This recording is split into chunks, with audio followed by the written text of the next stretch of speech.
लूका रचित सुसमाचार अध्याय 1 पद 5 से आगे पढ़ल जाई। यहूदिया के राजा हेरोदेस के समय में अब्याह के दल में जकरिया नाम के एगो याजक रहलें और उनकर पत्नी हारून के वंश के रहली, जेकर नाम इल्सिबा रहे।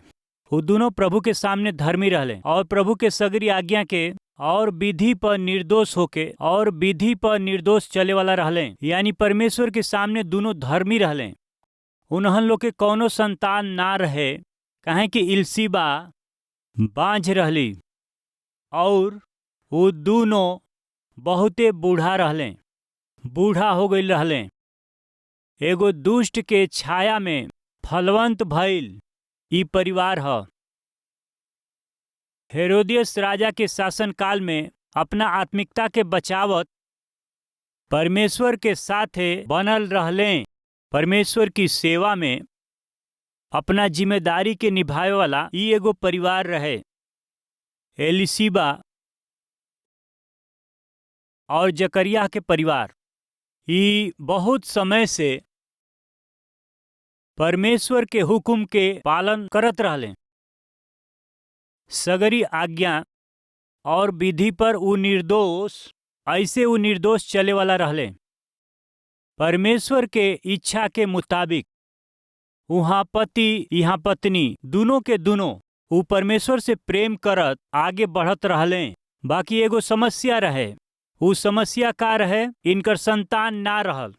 परमेश्वर दिहे, परमेश्वर दिहे, परमेश्वर दिहे, एह तरह से उ प्रार्थना करत रहले, बाकी बच्चा ना भइले। आज हमहन के बीच में केहू बाका? आज हमहन एगो समस्या के बारे में हमहन प्रार्थना करत हई जा, बहुत प्रार्थना करत हई जा, बाकी जवाब नइखे आवत। तब कितना समय ले प्रार्थना कइल जाई? हमहन बहुत रोवत हई जा, बाकी कोनो जवाब नइखे आवत। और हमहन कितना समय तक आंसू और बहाइब जा? परमेश्वर के विरोध में हमनी के नइखी जा जियत, प्रभु के इच्छा के अनुसार जियत हई जा। परमेश्वर के इच्छा के अनुसार हमनी के जवन कुछ छोड़े के रहे वो छोड़ दिहली हैं जा। एकरा पहले हम संसार के अनुसार जीवन बितावत रहली या हम बितावत रहली। बुरा आदत में हम अपन समय बर्बाद करत रहली या हम बर्बाद करत रहली।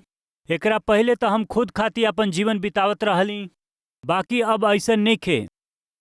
अब हमहन परमेश्वर के इच्छा के अनुसार जीवन जियत हई, प्रभु के गवाही देत हई। प्रभु के हम प्रसन्न कल चाहतनी। जवन बुरा आदत हमारी और परमेश्वर के बीच में रहे ओकरा के हम दूर कर देले बानी। पहले से ज्यादा अब हमनी का भय और भक्ति में जीवन जियत हई जा। हमहन बहुत प्रार्थना करत हई। हमहन जब भी दुखित रहिला, हमहन के जब भी तकलीफ होखेला तो हमहन जहाँ हई वहाँ प्रार्थना करेली जा। चल के प्रार्थना करेली जा और बैठ के भी प्रार्थना करेली जा। मोटरसाइकिल पर जात प्रार्थना करेली जा, ट्रेन में जात समय प्रार्थना करेली जा, सुतल सुतल प्रार्थना करेली जा। बाकी हमनी के जवन समस्या बाटे उ समस्या अबहीं तक दूर नइखे भइल। इहे सबसे बड़ समस्या बाटे कि औरी कब तक। अब हमहन के जवाब मिली या ना मिली, कृपया सुनी। जकरिया और इल्सिबा बाइबल बतावे ले कि वो दोनों बूढ़ा रहले। जवान रहले ऐसन लिखल नइखे। मध्यम उम्र के रहले बिल्कुल नहीं। वो दोनों बूढ़ा रहले। वो बूढ़ा रहले, ठीक बा। सोचिन जा 65 साल के बाड़े। एह तरह से हमनी का कल्पना करे के अगर बहुत बूढ़ा होखे तो 70 साल के होई हन। सोचल जाई अगर बहुत बूढ़ा बाड़े, बताई कितना साल के होई हैं। ठीक बाटे, वो बहुत बूढ़ा होई हन जा, बाकी उनके कोनो जवाब ना मिलल। बहुत लोगन के जीवन में बहुत समय बितला के बाद में भी जवाब काहे नहीं आवेला। बड़ा प्रार्थना कैला से भी कोनो जवाब ना आवेला। बहुत रोला से भी कोनो जवाब काहे नहीं आवेला। विश्वास कैला से भी जवाब काहे नहीं आवेला। यदि हमहन में से केहू आज ऐसन परिस्थिति में से होके जात हमें, आज हम बताएब कि हमनी के प्रभु कैसन बाड़े, वो कैसे जवाब देलन, वो कौना तरह से जवाब दी हैं, वो कब जवाब दी हैं, हम रउआ के बताएब। यही से कृपया ध्यान से सुनी। पद 8। जकरिया जब अपना दल के पारी पर परमेश्वर के सामने जब याजक के काम करत रहले, तब याजक लोग के रीति से मुताबिक उनकरा नाम से एगो चिट्ठी निकलल कि प्रभु के भवन में जाके धूप जरावे। उनकर चिट्ठी निकलल। धूप जरावला के समय लोगन के सगरी मंडली बाहर में प्रार्थना करत रहली। ओह समय प्रभु के एगो स्वर्गदूत धूप की बेदी की दाहिनी ओर खड़ा भइल उनकरा के दिखाई दिहलस। जकरिया देख के घबरैले और उनकरा पर बड़ा भय छा गईल। बाकी स्वर्गदूत उनकरा से कहले, हे जकरिया, भयभीत मत होख, काहे कि तोहार प्रार्थना सुन लिहल नइखे गईल, ना सुनल गईल। ऐसन कहे खातिर कहल गईल, ऐसे ही रहे खातिर उनके कहल गईल, ऐसे ही चुपचाप जइह। साधारण रूप में, सामान्य रूप में जब लोगन के गुस्सा आवेला तो उ का कहेलन? चुपचाप यहाँ से चल जा, हमरा के तोहरा के ई बात बतावे के कहल गईल। ऐसे कहले? दूत ऐसे कहलन का? नहीं। हे जकरिया, हाँ काबा, भयभीत मत होख, काहे कि तोहर प्रार्थना सुन लिहल बा गईल बा। स्वर्ग में तोहार प्रार्थना सुन लिहल गईल बा।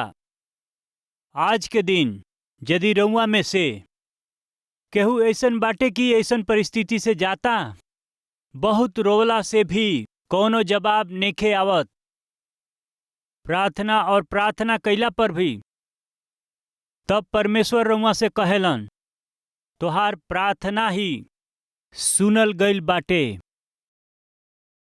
एकरा बाद आगे देखे लीजा। जकरिया, तोहार पत्नी हाँ एलीशिबा से का कहेलन? तोहके एगो बेटा होई है, ओकर नाम यूहन्ना ऐसे तू रखी ह। रउआ ई सोचब भी नहीं परमेश्वर कब जवाब दी है? बताई जोर से, और ही जोर से। जब ना सोची हन जा तब, रउआ एक्सपेक्ट ना करब तब। परमेश्वर के जवाब दिहला के तरीका बहुते अलग बा। कैसे दी हैं? अचानक जवाब दे दी हैं। जकरिया ई ना सोचले, ऊ तो अपना जीवन में कबहू ना सोचले होई हन कि वही दिन उनकरा के इतना बड़ खुशखबरी सुने के मिली। ऊ कबो सोचले भी ना रहले। हमहन का सोचल जाई नहीं, ओइसन समय में ऊ अद्भुत जवाब देलन। हमहन के ऐसन महान परमेश्वर के सेवकाई करे लिंजा। 40 साल तक ले मूसा ऊ जंगल में एगो अनाथ के जैसे जीवन बितावत रहले। जीवन के पहला 40 साल तक ऊ तो राजकुमारी के बेटा के जैसे जीवन बितौले, फिरौन के नाती के जैसे जीवन बितौले। मिस्र के सगरी विद्या ऊ जानत रहले। सबके पता रहे कि मूसा फिरौन के नाती हमें। मूसा फिरौन की बेटी के प्यारा बेटा हमें। सबके पता रहे। सुख और संतोष और आनंद बिना कोनो कमी के 40 बरिस पालन पोषण भइल। अपना प्रजा के दुख के जब ऊ देखले त, और अपना प्रजा के दुख उठावत जब ऊ देखले त, परमेश्वर के सहायता और सलाह के बिना, सही समय अइला के बिना ऊ जल्दीबाजी कैले। एकर कीमत का रहे? 40 साल तक उनके सहे के पड़ल। 40 साल तक जंगल में भेड़न के चरावत समय बितावे के पड़ल। ऊ तो 80 साल के हो गईल रहले। 80 साल के हो गईला के बाद भी ऊ भेड़न के चरावत रहले। नो इम्प्रूवमेंट, नो डेवलपमेंट, नो प्रोग्रेस। 40 वर्ष के उम्र में ऊ भेड़ चरावत रहले, और अबहियो ऊ भेड़ ही चरावत रहले। ऊ तो हताश और निराश रहले। कहवा हमार पालन पोषण होत रहे, कहवा हम जीवन बितौली, कैसे हम विद्या के सीखली। हम बहुत कुछ कैल चाहली और बहुत कुछ हासिल कैल चाहली, बाकी हम तो कुछ ना कर पौली। और दूसर बात ई बाटे कि मूसा मिस्र के सगरी विद्या उनके पढ़ावल गईल। ऊ तो बहुते सामर्थी रहले, ऑल राउंडर। सगरी विद्या यानी उनके सब पता रहे। सब कुछ सीखला पर भी ऊ एगो लाठी ले करके भेड़न के चरावत रहले। जरा एकरा बारे में सोची, ऊ कितना निराश हुई हैं। एक बार सोची, एगो साधारण आदमी के जैसे 1-2 साल 3 साल नहीं, ऊ बाकी 40 साल तक ऊ तो जंगल में ही अपन जीवन बितौले। हताश और निराश ऊ हो गई हुई हैं, दुखी और कोनो बेसहारा के जैसन ऊ जीवन जियत हुई हैं। और जब ऊ ऐसन बुरा स्थिति में ऊ वहाँ पे रहले, जब ऊ ऐसन दशा में रहले, तब अचानक ही तब उनकरा के एगो आवाज सुनाई दिहलस, मूसा, ओ मूसा। हमनी के परमेश्वर सचमुच में कितना महान बने। जब रउआ निराश होके बहुत ही बुरा स्थिति में होखी, हम जीवित रह के का करब ए स्थिति में, ई सगरी विचार तोहरा मन में अइला की बहुत पहले से ही परमेश्वर के पहले ही पता बा कि रउआ कैसन कैसन दशा से जात हई। रौरी विश्वास के बढ़ावे खातिर, रौरी वो स्थिति से ऊ तोहरा के छोड़ावे खातिर आई हैं। हे मूसा, हमार काम तमाम हो गइल सोचत हव? हमरा बात के सुना, तोहार काम तो अबही शुरू भइल बा। कितना महान प्रभु बाड़े। पहले ही हम आवत हई ई कह के SMS भेजले रहले का? ओ दिनन में सेल फोन ना रहे ना। पहले से ही हम आवत हई ई जानकारी ना भेजले, अचानक ही। हम विश्वास करत हई आज ये वचन के सुने वाला सब करा जिंदगी में अचानक ही परमेश्वर की ओर से कौनो चीज जवाब आ जाई। यदि रउआ विश्वास करेली तो बाकी परमेश्वर तोहरा के अचानक ही जवाब दिहे, तो वो समय तू तैयार रही जा। उनकरा के अनुभव करे के स्थिति में रही है। हताश और निराश जन हुई। अब्राहम के परिस्थिति तो ऐसने रहे। परमेश्वर कहले, हम तोहरा के बेटा देबे वाला बानी। का बेटा देब परमेश्वर? हमरा पास जवन बाव से खुश बानी। ऊ तो निराश हो गइल रहले। ऊ दासी के बेटा बाणे न, कौनो बात नहीं खे, चली कौनो बात नहीं खे। नहीं अब्राहम जी, हम तोहरा के बहुत फलवंत करब। ई कहले, हाँ रउआ का फलवंत करब? अब तक 24 साल ले बीत गइल बा। ऊ हताश हो गइल रहले, ऊ परेशान हो गइल रहले। हम बसंत ऋतु में निश्चय ही तोहरा लगे आ जाइब और तोहरा पत्नी सारा से एगो बेटा होई। तंबू के द्वार पर सारा खड़ा रहली। बात सुन के ऊ वहां पे हंसे लगली। यानी ऊ काहे हंसली? का परमेश्वर उनकरा के ऐसे ही कहत रहले कि सुन के हंसली? ऊ सोचत रहली कि ए उम्र में हमरा के बच्चा कहाँ से होई। परमेश्वर ई का कहत बाणे?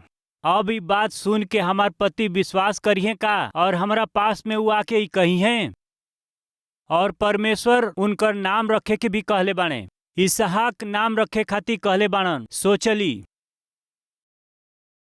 और मन में हंसे लगली।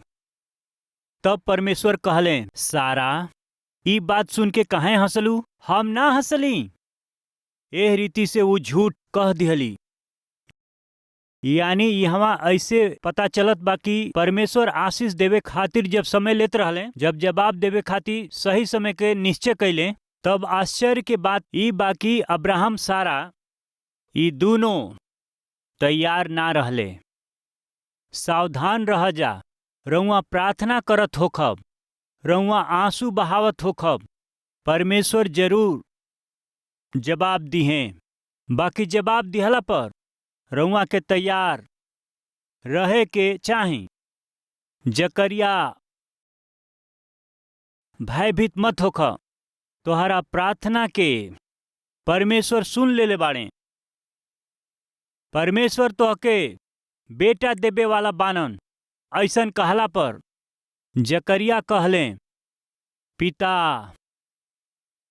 ई बात रउआ कब कहब? ऐसन बेसब्री से हम और हमार पत्नी भी इंतजार करत हई जा।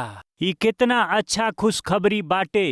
यदि हम ई बात अपना पत्नी से कहब त ऊ आनंद के कारण बहुते बहुते खुश होखी, झूम उठिए। धन्यवाद। ऐसन कहले रउआ सोचत हई?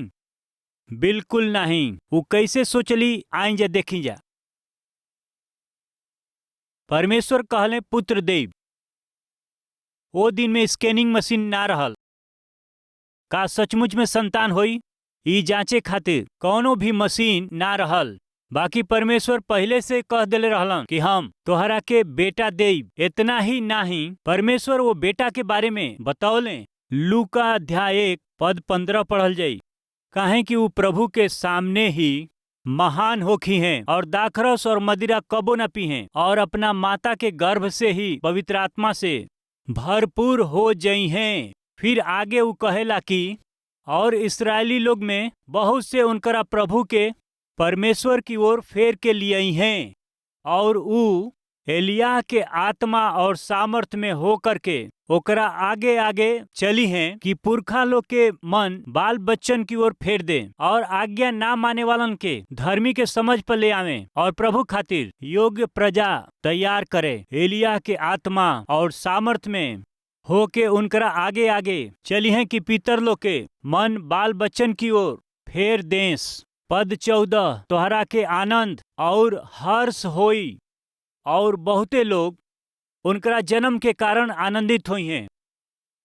प्रभु यीशु मसीह के बारे में बाइबल में ऊ कब जन्म ली हैं, ऊ कहवा जन्म ली हैं, ऊ काहे खातिर जन्म ली हैं, जन्म लिहला के बाद ऊ का करी हैं, ई सब यीशु मसीह के बारे में पहले से ही भविष्यवाणी कइल गइल बा।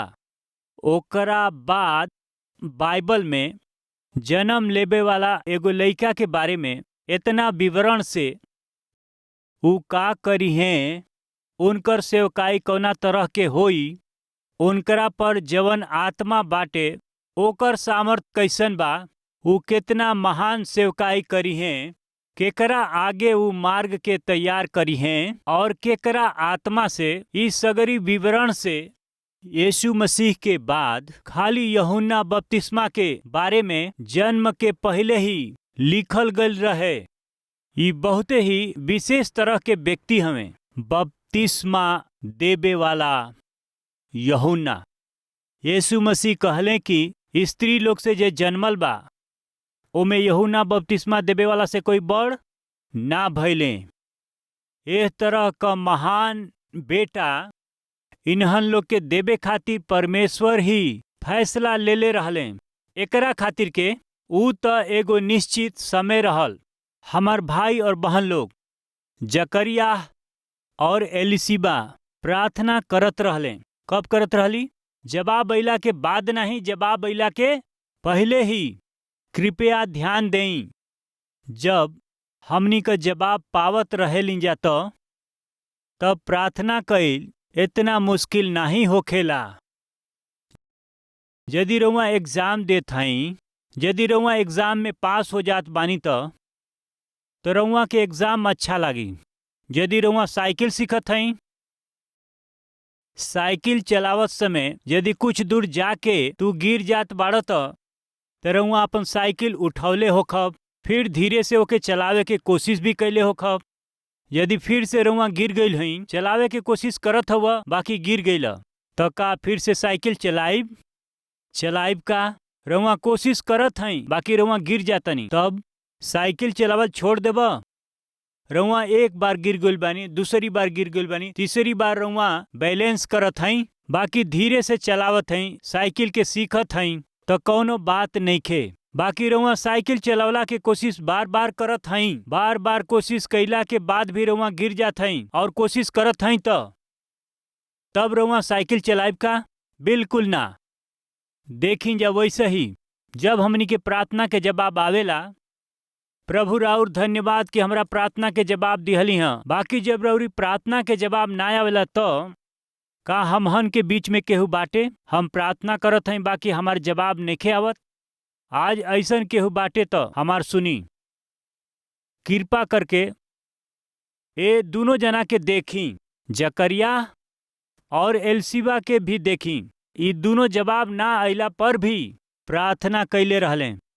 एक हफ्ता नहीं, एक महीना नहीं, एक साल तक नहीं, ऊ बच्चा होके खातिर कई साल तक प्रार्थना करत रहले। बाकी जवाब ना आइल। जवाब ना आइला से भी वो लोग प्रार्थना करे ना छोड़ल, परमेश्वर पर विश्वास कैले और परमेश्वर से प्रार्थना करत रहले। कितना अच्छा बात बा। आज हमहन के बीच में केहू बाटे का? रउआ प्रार्थना करत हई बाकी कोनो जवाब नइखे आवत, रोवत हई बाकी फिर भी कौनो जवाब नइखे आवत, फिर प्रार्थना काहे करे के बा? ऐसन कहे वाला केहू बाटे का? बाइबल में लिखल बा, हियाव ना छोड़ के प्रार्थना करत रही।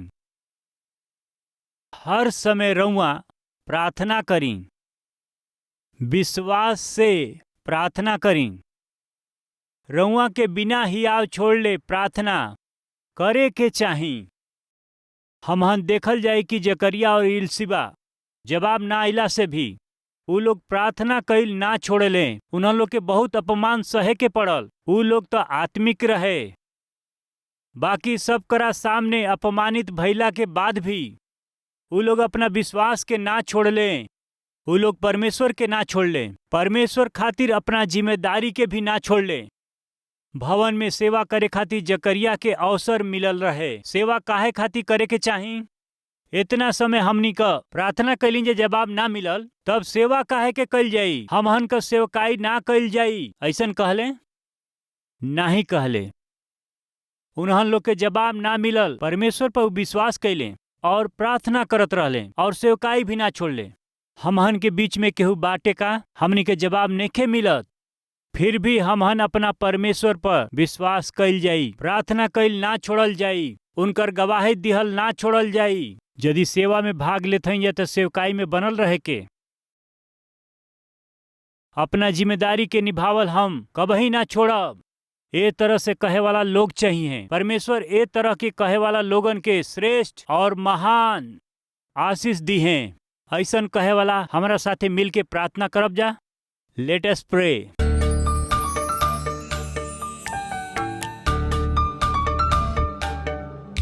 हे महापवित्र हमार प्रेमी पिता, जकरिया और इल्सिबा जवाब ना मिलने के बाद भी रउआ के ना छोड़ले, रउरी इच्छा के मुताबिक चलले, रउरा पर विश्वास कैले, रउआ खातिर भय भक्ति से जीवन बितौले, प्रार्थना कैले और ईमानदारी से सेवकाई कैले।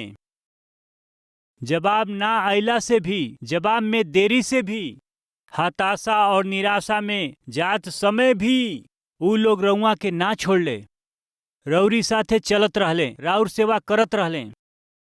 बाकी फिर जब जवाब आवे के समय आ गई त रउआ जौन उनकरा जीवन में प्रतिज्ञा के कैले रहली, तब जकरिया विश्वास ना कर पौले, ऊ विश्वास नाही कैले। हे पिताजी, हमहन के बीच में केहू के जब जवाब आवे के समय आ जाई तो ऊ विश्वास से ऊ जवाब पाके खुशी से रहला के बजाय चुप ना रहे के चाही, शांत बैठल ना रहे के चाही। हमहन में से केहू भी ऐसन व्यक्ति ना होखे जे लोगन खातिर हम प्रार्थना करत हई, जौना विषय खातिर प्रार्थना करत हई, हम मांगत हई, हमहन आशा करत हई या इंतजार करत हई उत्तम जवाब खातिर के। यदि हमहन विश्वास कइल जाई तो रउरी आश्चर्य और अद्भुत काम के हमहन देखल जाई। कितना समय लागी मालूम नहीं के, बाकी प्रार्थना के जवाब तो जरूर आ जाई। ऐसन विश्वास रउआ हमनी के दें और प्रार्थना के जवाब हमनी के दें। यीशु के नाम से हम मांगत हई पिताजी, आमीन। हमार पता बा Calvary, post box number 30, Kukatpally, Hyderabad 72।